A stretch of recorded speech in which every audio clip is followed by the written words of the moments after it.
Hello everyone, কেমন আছেন সবাই? আশা করছি সবাই খুব ভালো আছেন আর সুস্থ আছেন। আজকে আমি আপনাদের সাথে শেয়ার করব সারাদিন জল পর্যন্ত না খেয়ে থেকেও সারা রাত কিচ্ছু না খেয়ে না ঘুমিয়ে পুরো দিনটা আমি কেমন করে কাটাচ্ছি। তো পুরো ভিডিওটা দেখবেন, একদম স্কিপ করে যাবেন না। ভালো লাগলে লাইক করবেন, শেয়ার করবেন বন্ধুদের সাথে, এবং সাবস্ক্রাইব করে অবশ্যই আমার পাশে থাকবেন এবং অবশ্যই কমেন্ট করে জানাবেন ভিডিওটা কেমন হয়েছে। তো যাই হোক, পুজো দিয়ে ফেরার সময় দেখলাম গাছ ভর্তি অনেক ফুল রয়েছে, তো ফুলগুলো তুলে নিলাম। আর আজকে তো আমি অনেক সকাল সকাল এসেছি বলে অনেক সকাল সকালই ফুল পেয়ে গেছি। আর আমাদের গাছেও আজকে অনেক ফুলই ছিল। তো সমস্ত ফুলগুলো তুলে নিলাম। আর তার আগে আমি মাকে ডাক দিয়েছিলাম, মা উঠেই আমাকে বাতাসের জল আর মিষ্টি খেতে দিয়েছিল। সেগুলো খাওয়ার পরে মা এই ফলগুলো কেটে দিয়েছে। সারা রাত তো পুজো হয়েছে, ওই জন্য গোটা ফল পুজো দিয়েছি, কেটে ফল পুজো দিইনি, কারণ সবাই সকাল থেকে প্রসাদ নিতে আসে, কাটা ফল কেউ খেতে চায় না, ওই জন্য গোটা ফল পুজো দিয়েছি। আর প্রসাদগুলো মা আমাকে কেটে দিল, তো ওইগুলো আমি খেলাম আর খেয়ে দিয়েই চলে গেলাম একটু মর্নিং ওয়াক করতে।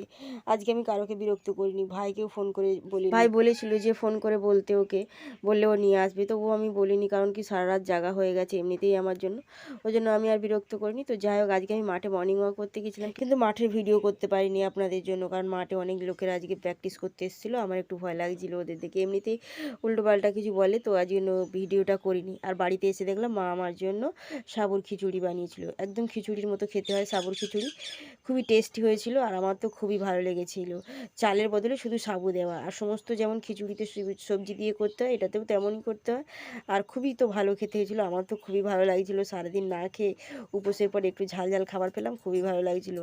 আর তারপরে মা এদিকে বসিয়ে দিয়েছে ভাত, মায়েদের জন্য আলাদা রান্না হবে, আর আমার জন্য তো আজকে আলাদা কিছু রান্না হবে, যেহেতু আমি উপোস করেছি আমি তো আলাদা কিছু খাবো, ভাত তো খাবো না আজকে।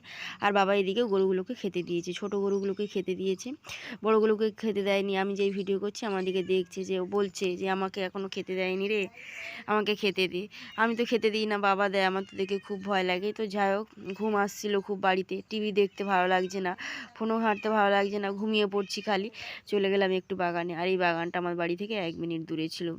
এসে একটু বসবো ভাবলাম, কিন্তু একা একা যেখানেই বসছি সেখানেই ঘুমিয়ে পড়ছি। কি বলবো, বাবা মা তো আমাকে ছাড়ছেই না, কি বলে মাথায় ঘুরে যাবে, কিন্তু আমার তো বাড়িতেই ঘুম পাচ্ছে। কি যে করি, সারা রাত না ঘুমালে যে কি কষ্ট হয়, সে যারা উপোস করে তারাই জানে। পুরো বাগানটা একবার চক্কর দিয়ে এই গাছটার গোড়ায় এসে বসলাম, কিন্তু বসেই কি ঘুম পাচ্ছিল, আমি তো আর চোখ খুলে তাকাতেই পারছিলাম না।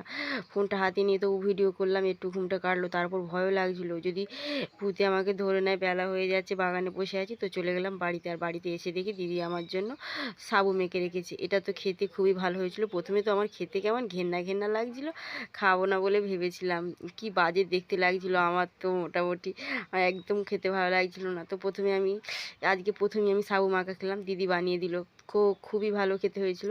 ও নেট দেখে ওটা বানিয়েছিল। তারপর স্নান করেছি, যেই আরও তো দেখি বেশি ঘুম পাচ্ছে, কি করি, কখনো রাস্তার উপর বসছি, কখন চেয়ারের ওপর বসছি। আজকের দিনটা তো আমার কি কেটেছে, যে কি যে কষ্ট হয়েছে, খালি ঘুম পাচ্ছে, একটুও বসতে পারছি না, কখন ভাইয়ের গায়ের ওপর পড়ে যাচ্ছি, কখন চেয়ার থেকে পড়ে যাচ্ছি। আর আজকের ফোনটা তো আমার কতবার পড়েছে। আর আজকে দুপুরে মা আমাকে লুচি আর ঘুগনি খেতে দিয়েছিল, লুচি ঘুগনিটা আজ দুপুরবেলা খেয়েছি, ভাত খাইনি।